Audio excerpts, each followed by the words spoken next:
gmail.com. Jama'a barkanku da shigowa shafina na YouTube, sunana Aminu Sirajo kamar yadda kuka sani. Yau dangane da mutane waɗanda suke da issue da shi wannan pending ɗin.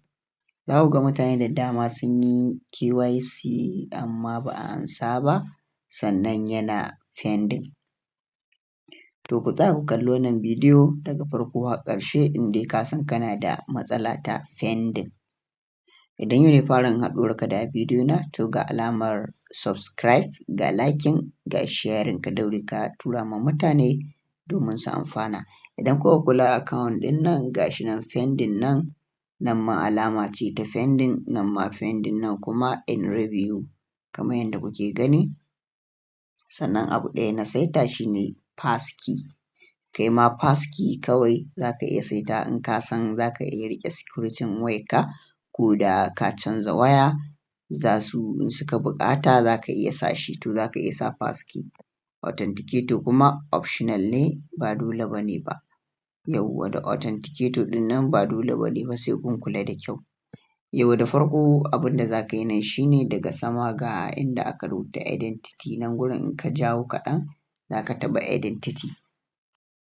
Bayan ka gama identity ka yo ƙasa inda aka sa your access ɗin nan za ka ga cewar limit access unlocking soon. Ba su kai ga buɗewa ainihin account ɗinka ba kamar yadda kuke gani. Sai inda aka ce sign in across connected app, ka riga da ka yi manage your account and security, ka riga da ka yi tun farko dama kana da shi.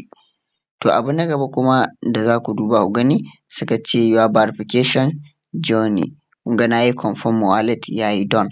Na yi security your account na sa, kun ga dama ina da security ina da komai ga ya nan done. Suka ce add your ID document, kun ga kenan har yanzu ba su amshi ID document ɗina ba duk da yana pending. Kun gani a valid government issue ID. Abin da za ka yi ga ya nan sun faɗi ma, suka ce take a selfie, liveness check, you are verified.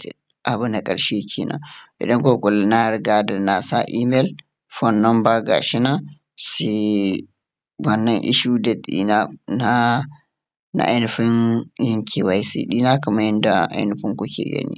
Sannan nan gurin ba ruwanka da nan gurin account and security ɗin nan ba ka da shi.